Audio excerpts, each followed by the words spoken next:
Il suit le chemin d'exil emprunté au XVIIe siècle par les Huguenots du Dauphiné, en fuite vers l'Allemagne ou la Suisse. Ce sentier démarre ici, au Poitou-Laval, en Drôme provençal. Perchée sur son promontoire, la cité fortifiée est acquise à la Réforme au XVIe siècle. À cette époque, elle est un des hauts lieux du protestantisme drômois.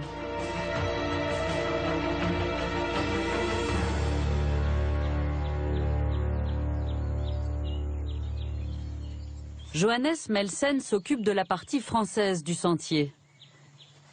Au cœur de l'ancien bourg médiéval, il nous conduit dans l'un des rares temples de cette période à avoir échappé à la destruction.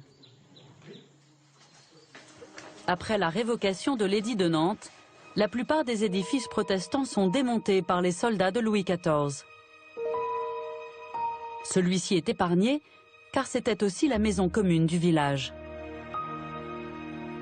Comme la plupart des temples protestants, il est conçu pour que l'assemblée soit répartie en demi-cercle autour de la chaire.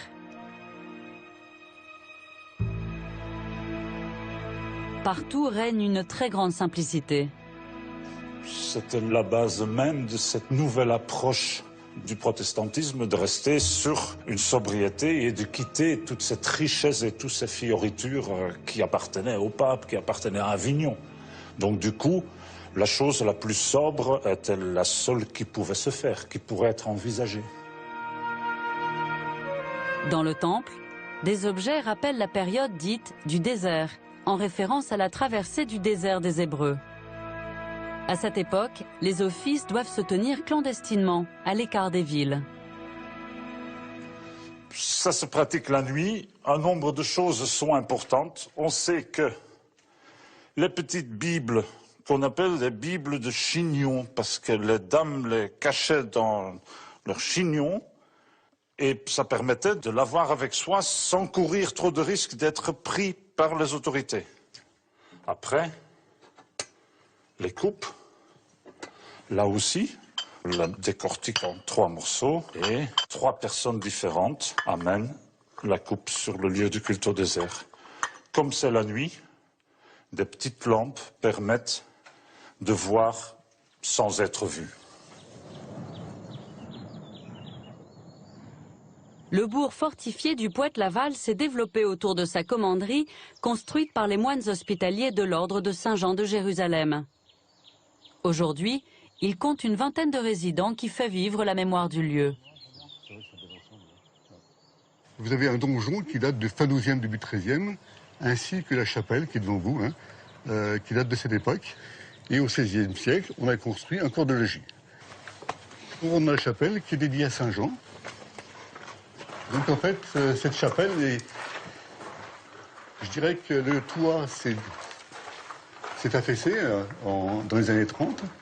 C'est un lieu un petit peu magique pour nous. Et on a pris le parti de la laisser telle qu'elle. C'est-à-dire que de ne pas avoir reconstruit le toit, ça lui donne une certaine allure. Alors vous avez une porte au-dessus, qui était la porte d'accès du commandeur. Et en cas de danger, il pouvait rapidement retourner à la terre des remparts. L'ancienne commanderie a été restaurée en 1996. Au sommet, un lieu insolite, resté inchangé depuis le XVIe siècle. Là, ici, c'est un des plus beaux pigeonniers de Provence. Je dirais même le plus beau. Et ici, vous êtes l'ordre de 800 niches à pigeons. 800 pigeons, c'est aussi de la fiente de pigeons. Et c'était le seul engrais de l'époque. Et on sait qu'avec 800 pigeons, j'ai calculé à peu près ce que ça nourrissait comme surface de terre cultivable. Ça nourrit pratiquement 300 hectares. Donc on suppose que les hospitaliers possédaient 300 hectares. Donc ça mesurait aussi la richesse des hospitaliers.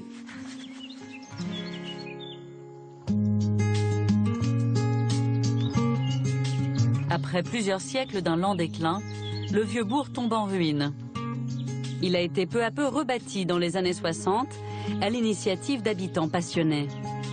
Aujourd'hui, il fait partie des 100 plus beaux villages de France.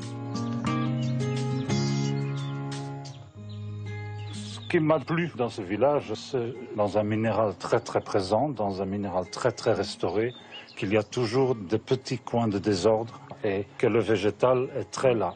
Et la pierre pas forcément empilée dans les règles du jeu, parce que sinon on se retrouverait dans un village musée.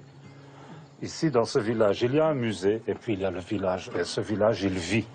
Il vit sur un nombre d'habitants dans le vieux village réduit, mais il vit vraiment.